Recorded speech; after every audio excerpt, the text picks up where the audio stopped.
What's up guys, and welcome back to another episode of the Summer Career Mode. It's episode number 33, returning today with a brand new season as our 5th year in Elimination gets underway, and for the first time going into Europe with Reading as well, where our starting budget will be after all these low budgets. It's got to be good.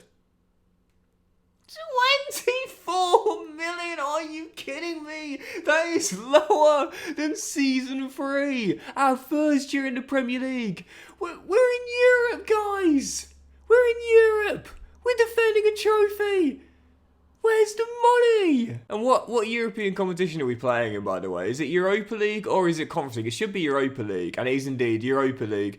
Objective is reach the group stage, which of course we go straight into after winning the FA Cup last year, and our objectives domestically are to reach the last 16 as we're trying to defend our FA Cup. Sod that, I want to win it. I want to go back to back, baby. And in the Premier League, finish in Europa League spot. And don't forget, in career mode, only 5th counts as that objective being hit, even though 6th can also do it for you as well.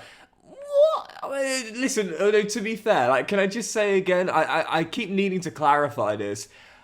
It sounds like I'm complaining. In a way, I kind of am. But it is realistic. Reading, as we know, have got ridiculous financial problems, man. They're in a ton of issues off the field in terms of their problems off the pitch financially. It makes sense. It's realistic. I don't deny either of those two things. But I also can be a little bit frustrated about it as well, man. It's both, do you know what I mean? I'm annoyed that I'm working with low budgets, but it's also, to be fair, realistic and a nice fun challenge as well, to be fair. So, heading into the new season with our team, well, I was thinking, alright, okay, for the new season, we need to sign like a world-class centre-half, man. Going into Europe for the first time ever last year, leaked a lot of goals, a lot of silly goals as well. We ain't got the money to do that. I'm pleased to see the loan boys returning now. I must say, I'm quite keen on that lad, Patrick Oakley, who's also 6'2" as well, 19-year-old CDM, and Chinedu Davis and Felix Bishop, a Ghanaian and English winger who have been out on loan with, he was at Charlotte, wasn't he, in the MLS, and Bishop was at Coventry, but yeah, once again, same as last season. Transfers, don't expect much. I'll never forget that old video clip of the Everton fan shouting at Bill Kenwright saying, "Where's the Arteta money?" That's how I feel right now. Where's the prize money? Where's the prize money board? What are you doing with it? Come on, man. We're getting tons of prize money and TV money as well, lest we forget. Where's all that money gone? Plus, we'll get some money for going to the Europa League. Dear, oh dear, once again, as Haynes now has the exciting... I know he had an exciting prospect last year, didn't he, to be fair, as Bennett retains his showing great potential tag, but doesn't get an upgrade yet. As Bond... Oh, he's got a contract on the end of the season, but he should, to be fair, still should have the potential to be special. Luke is not retiring in the end, and that's a shame. I wanted Luke to hang them up coming the end of the season. Thankfully, Renato isn't retiring, though. This guy, I want him to stay with us for at least another 2 to 3 years. But and we'll check Oakley's potential once we give him a new contract. Oh, and Bishop's got a new contract required as well. There's problems here. There's problems off the pitch. There's problems on the pitch with our quality not being enough, I would say, as Anderson also needs a new contract as well. So we got tons of contract problems. Tons of contract problems. We got a small budget once again, bigger expectations this year too. This is going to be yet another really challenging summer. Wow, look at this. 1, 2, 3, 4, 5, 6, 7, 8, 9, 10, 11, 12 players out of contract for the new season that I need to give new deals to. So right, I'll try and do these as quickly as I can. Well, for sure, obviously Femi Aziz is going to get a new contract. 26 years old, prime of his career, 77 rated, and still one of our regular starters. Obviously Reggie is going to get one as well, our star player out of the academy. 21 years old, but now 82 overall. Still hasn't had an England call up yet, but surely he'll get one not before long. Obviously Wilhelmer is going to get one as well. Second in assists in the Premier League last year. He was fantastic, and I'll give a new contract to the 2 lads that have come back from loan. That's Felix Bishop and Chinedu Davis as well, and I'll check their potentials afterwards too. And I think I might give one to possibly Yeah, Patrick Oakley as well. Oakley, I'll give one to him as well. But as for the other players, including players that have been here since season 1, and Benge, the Kelvins, Kamara, I've got to say, and Jonathan Panzo, the big one as well. I think I might cash in on all of them for this summer transfer window, just to raise anything we can get in order to get a bit more money to work with. And our budget's now dropped to 18 million just through giving out new contracts. Never mind bringing in players and not having enough money for that. We've barely got enough money to give out new deals here. But anyway, as for homegrown players, by the way, you know I like to play with this rule. Basically, when you're in Europe, you have to register 4 players who are homegrown and trained by the club between the ages of 15 to 21. So anyone 21 and under, you don't need to register. But after that, you need 4. So the 4 players we've got here, we've got 5 actually. We've got Kanaya Boyce Clark. He's one. I believe that Bindon counts, so I'm not 100% sure, but let's just say he does. That's 2. Kelvin Abrifa is 3. Again, Reggie's 21, so doesn't need to be registered. And then you've also got, where's Kamara? Kamara's 4. And then you've also got, I think Femi Aziz counts, so I'm not sure that would be 5. But again, I'm not sure about Femi. I'm not sure. But if not, that's 4. But Kelvin Ehi Bahati Oman also counts as well. That is 5. And yeah, those are the homegrown and trained at the club players that we would need to register. It's just, to me, it's just a really cool rule. You don't have to implement it. You can have none if you want. That's totally fine. But to me, it's just a cool way to make it a bit more challenging, but also realistic as well. So yeah, for the new season, I don't know what to do. Once again, I have absolutely no idea what to do. I think we're definitely probably going to sell them Benge and Panzo, because I do want a new centre-half anyway, but other than that, I mean, again, we won't be able to spend much on the new centre-half. This is such a challenge. Well, I'm going to do some free agent scouting. I'll let you know if I find anyone. But I'm not optimistic. Once again, for the 5th year in a row, it's Moneyball Royals, man. Sticking to that philosophy like I'm Brad Pitt and Jonah Hill. Moneyball Royals, once again. Even going into Europe, we stay with the same strategy. Oh, and this is typical, just to continue to add to the challenge. One of the only players that was somewhat in our budget and was a target of mine is now been approached by AC Milan, so I don't think it'll be fair to go after him now. It's Benoit Badiashile, obviously ex-Chelsea man. Milan, of course, a Champions League side. We've only just got ourselves into the Europa League, but we are going to sell Jonathan Panzo out of contract coming the end of the season. Not sure how much better he's going to get now. I still think we can get a bit more than the 6 mil market valuation though, so we'll go 7.5 mil from Club Brugge. They say no, so in which case we might need to lower expectations a little bit. He is out of contract coming the end of the season though, to be fair, so they hold all the cards here, but we'll still get 7 mil for Panzo. 2 years here, and now he's off to Belgium. I like that too, because he was actually playing in Belgium. When he was on loan from Nottingham Forest at Standard Liège.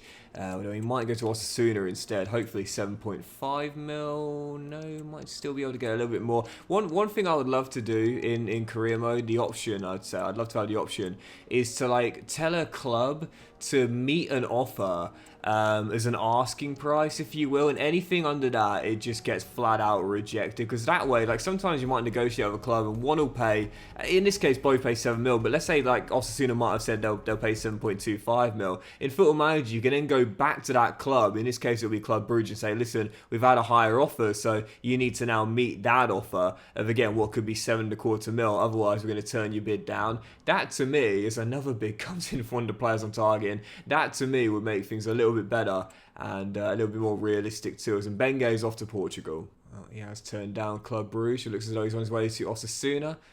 We might see Mbenge go to Argentina or Portugal. Then we'll accept both of those bids there. But Panzo most likely off to Osasuna in La Liga then. And we'll take a little bit of money for him. Arrived on a free transfer. I said it was his last chance here to kind of resurrect his top flight career, if you will. And to be fair, he has played some really big minutes for us. Integral in us winning the FA Cup last season and getting us into a top 7 placement after 2 years on his way out to Osasuna in La Liga. I like that though, man. We've sort of like rebuilt his confidence, resurrected his career a little bit, and now he's off to Spain. And that is Mbenge gone as well. One of the season 1 OGs that we inherited, but now off to Argentina. 4 years here, and now of course on his time with me at the Medeski Stadium. Only 1.35 mil, but listen, with our financial situation, we'll take whatever penny we can get. So yeah, 8.35 mil raised for the pair of them. Our budget rising to, again, with wage budget considerations, maybe around 25 23.5 to 24 mil. But that's still not enough for me to go after a good centre-half. Yeah, got to use our pennies wisely here. And I would probably say it's between Igor at Brighton or Dara O'Shea. Difficult one, never used either before. O'Shea is a year younger, but also 2 ratings lower. And Igor, to be fair, is also out of contract come the end of the season, which would make him a little bit cheaper as well. I could probably get him for... I'm going to really lowball Brighton here and see what they say. The weekly wage is the big concern. But if I can get him for like £11 million, that would be an absolute steal, even for a player approaching 30. So this is going to be a very low ball off here, which I don't think is going to come off. But again, I've got to be wary of the weekly wage that Igor is on. It's very high indeed. And no, I don't think so. I'm more leaning towards Dara O'Shea, if I'm being honest here. But if we can get him on a super low deal, that might convince me to go for the Brazilian. De Zerbi, now chief transfer negotiator Brighton, sticking to his guns. In which case, I'm going to say you keep him. He's on a massive contract. I don't want to take that deal on. Yeah, that would make him our highest earner by quite some distance. And whilst I am quite confident Dara O'Shea will ask for a wage increase, leaving Scandinavia and coming back to England. He came through the West Bromwich Albion Academy before moving on to Burnley. He's now joined Copenhagen in this save. I think this would be the more sensible choice on a weekly wage, which is about a third, I think, of what Igor is currently on. I don't think he's related to John O'Shea, the Manchester United fan favourite. Also, to be fair, ended his career, I believe, as a Reading player, John O'Shea. But I still think we should be able to get him for close to the market valuation, so around a similar fee to Igor. Okay, maybe a bit more. But most crucially, a much lower weekly wage. And that's the thing. If we were to sign Igor, that would be our highest earner coming in at 29 years old. Whereas O'Shea shouldn't ask for that much more, theoretically. Going to continue to lowball Copenhagen here. I've got a month and a half to go to the window shut. So plenty of time.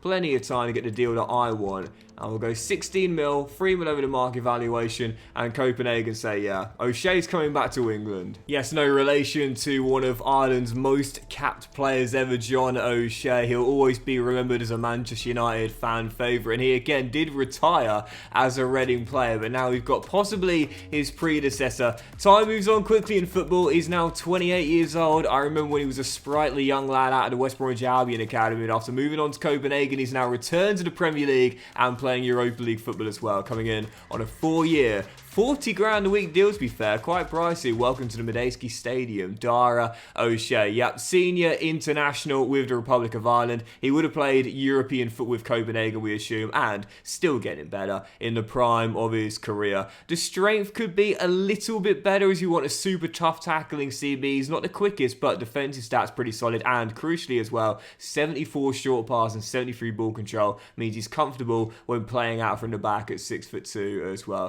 Going to get him that high defensive work rate up first, try and work on a little bit of pace as well, and also improve that strength into the 80s. This is a really good signing, slotting in alongside the captain Tyler Binden. Dara, welcome back. And I think with Owen Haynes, he needs to go out on loan, really, because his growth, as we know, has been his big problem. He's a good young player, but he continues to have incredibly slow growth. I think personally the best thing he can do is have a year out on loan somewhere, possibly drop into the second tier, but maybe even like a mid-table to bottom half of the table Premier League side, where he'll be first choice for a year, come back, and as we know, loaning players out does lead to the quickest amount of growth, as we've seen consistently with several of our players since this save began. So I think that's a good idea. And granted, that will leave us just the 2 CBs here, but don't forget, we can always play Tapia there. He's filled in there. We can also drop down Luke 09. Possibly he's small, but we know he spent time playing there. I think Gruev could fill in there as well. Oakley, who we said we might convert to CB. I think that's the best thing. Let's loan Owen out. Let's get him a year, or possibly bring him back in January, depending on how he's getting on. But hopefully, if we can get him loaned out quickly, he'll have an overall spike, and we'll be able to reassess either in January or in the summer. Yep, and he's okay with that as well. So I think it will help his career move forward. His growth has been, again, slow here. That's the problem. We know he shows potential, but he needs to kick on. So we got a loan offer for him instantly, and I always say this: loaning your players out, it doesn't really matter where they go. But this is where I want him to go, though. This is where I'd want him to go, like a mid-table bottom half Premier League side. Yeah, for those that do ask me, Doxy boy, does it matter where I send my players on loan? Not at all. You could loan them to Real Madrid, and they wouldn't see a single minute on the pitch, or you could loan them to a club where theoretically they're going to start every single game. It doesn't matter one bit. But this would be perfect, though. Going on loan to Brentford. Not too far as well. That is literally probably the perfect club. That old Fulham, I would say. But then again, this is the point. Bayern Munich could put a loan deal in here. God knows why. But it literally wouldn't matter either way. This is perfect. Case in point. Whether we loan him to Bayern or Brentford, he wouldn't see a single minute at the Allianz probably. Whereas at Brentford, he might be first name on the team sheet. It wouldn't matter either way. But for realism, we're going to loan him to Brentford instead. A member of the Reading Academy, which is becoming a lot more prestigious in recent years, came through in season 1, but unlike Reggie Bond, didn't grow at the same sort of pace. It still held down a starting spot for the most part, but occasionally I decided to opt for someone else at CB. The past 2 years it was Panzo, this time it will be Dara O'Shea. So with the Irish international coming in, I think this is the best move for both parties, as Owen Haynes is off to Brentford for a year. And again, he's got number 4 there. I think he'll be a starter there too. This to me is the best move, and fingers crossed, touch wood, he'll have an overall spike and come back around 80, 81 overall. And as we turn down this bid for Felix Bishop from Toulouse, I'm going to go after my second signing, and I'd love to bring Danny Loader back from Porto, obviously Reading Academy graduate, but right now a bit out of our price range. Not massively so, but he'd be behind Amdouni in this team, so until he's on an expiring contract, I'm going to keep him there at the Dragao, especially as we're not a Champions League side yet, whereas they are. But Michael Obafemi, another Irish international, just signed one in Dara O'Shea, now let's get another. This guy released by Burnley, he was actually out on loan at my team, Millwall, last year in real life. Didn't think that much of him, but he does have a lot of pace, as we know. Very agile and great balance as well. And looking for someone who can just sit on the bench as a reliable backup for Amdouni. Put it this way, Kelvin only scored 1 goal in 2 years as a backup. I think Obafemi will get me a few more. Let's bring him in. Yeah, we mentioned before that Reading have a decent history of Irish players in their team. Ian Hart, tremendous left back. Obviously, Kevin Doyle was up top during their record-setting season in the Championship. Noel Hunt, Stephen Hunt, and now bringing him in on a free transfer. Maybe this is the next man to become just as impactful as Shane Long. Yet welcome to the Medeski on a 3-year, 30 grand a week contract. Michael Obafemi, yep, 27 years old now, so in the prime of his career, and it's 76 overall. I'm surprised about that. I thought he might still be able to get a little bit better, but he could still grow a couple of ratings before it's all said and done. We know the guy's got raw pace, he's got a decent finish on him as well, and with a high medium work rates, yeah, I think as an impact sub, he'll do a decent job for Amdouni. Might as well just keep him on balanced here, as he's barely going to grow anymore. But even so, Obafemi on a free transfer, I won't say no, as he joins O'Shea as the next man in. Oh wow, and I was not expecting this. West Ham putting in a massive bid for our number 9, Zeki Amdouni, £40.9 million bid for last year's top scorer for us, and we could even get him even more than that, maybe 60 million. West Ham finished below us in the table last season. We're in Europe, they are not, so we don't need to sell, and he's only been here for a year. Felix just signed a new contract, so he's off limits, but I wouldn't be against that, you know. Wouldn't be against it. But then again, we finally got a striker that managed to score goals. Would it be wise to part ways after 1 year? I'm not sure. Personally, I would say no. I mean, he's still getting better. He's only 26 as well, so he's right now smack bang in the middle of the prime of his career, and he's probably going to go up to around 85 overall during the season. And again, what we like about Amdouni is he doesn't just score, but he creates with a good passing and ball control at 90 as well. He's just a perfect player for our system. He really is. And so that's the thing. It's not always about having the highest rated player, but a player that fits your system best. And that to me is Amdouni. So with that being the case, I'm going to say thank you for the offer, Mr. Moyes, who's still there in this save, but we're turning it down. Amdouni fits us like a glove. He was solid last year, and I think he's just going to get better as well. I'm blocking the offers, and I'm keeping a Swiss international with me. Right, let's end on this. Our first game of the season, Community Shield. First Community Shield in Reading history after we won the FA Cup last year, taking on last season's Premier League winners, Manchester City, who won the title last year at the Medeski by thrashing us 6-0 on my heaviest loss of FC24. It's safe to say we're looking for revenge today. You know the old saying, it's a glorified friendly when you lose, a trophy when you win, but I want to win it and get the first one in club history in the cabinet. Let's see if we can do it and pull off the shock here at Wembley. Come on, you Royals. Yeah, Man City winners of the Community Shield in real life this year, of course, scoring that late leveller through, was it Bernardo Silva? I think it was Bernardo Silva, wasn't it? And then they won the pens, Akanji with the winner in that. Oh, what a save, Andre Lunas. I should have buried the opener 5 minutes in. But yeah, I want to win this, man. I want to win this. I've not got a good record of Community Shields in FC24. I think I've lost more than I've won. But I want to start this season off with a trophy, albeit a minor honour. Still 0-0. Excellent stop by the Ukrainian as Asprilla fires wide. Rodri through the gap to Haaland. And now Foden. There's Manchester City. Look for their first chance of the game. With Echeverri through the gap. CJ, ex-Man City man, is there but can't get it clear. Haaland offloads and Bennett makes the save at the near post. 32 in, still 0-0. And totally different to the 6-0 thrashing we had at Medeski, which saw Man City win the title last season. At the moment, looking quite composed defensively. We struggled with that last year. Oh, Shea's come in and on his debut. He's looked solid so far. As Bond heads that away. Femi to Tapia. Amdouni onside. Oh, to goal! Amdouni! That is why we turned down the bid from West Ham.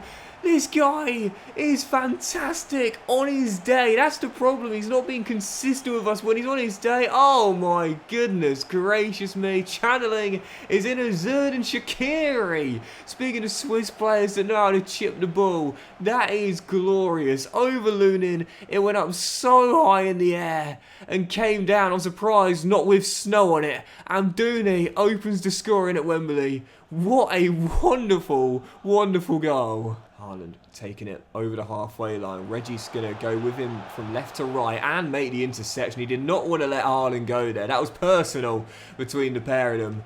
As we're still leading by 1. Here's Amdouni. There's Asprilla. Gets around Ruben Diaz for the second. What a save by Lunin.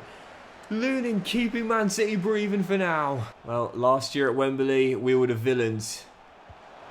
As we had championship side in the semi and oh, what a goal, and the final as well. But today, looking to pull off the shock, but couldn't hold on. Bradley Barcola has just done me right up the you-know-what. I can't believe that goal. That's incredible.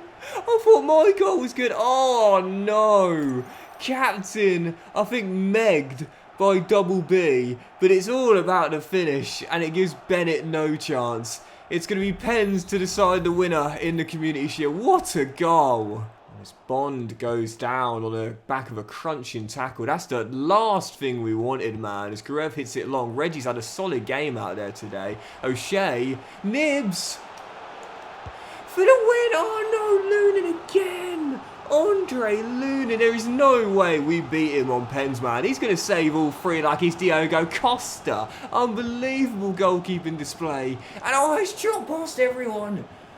And just couldn't tap it into the far post. What an end to the game, man. Seriously, don't call this a glorified friendly. Both teams wanting this. Bond going down. Screamer from Barcola. Lunin with an incredible save. And it goes to penalties as Federico Valverde.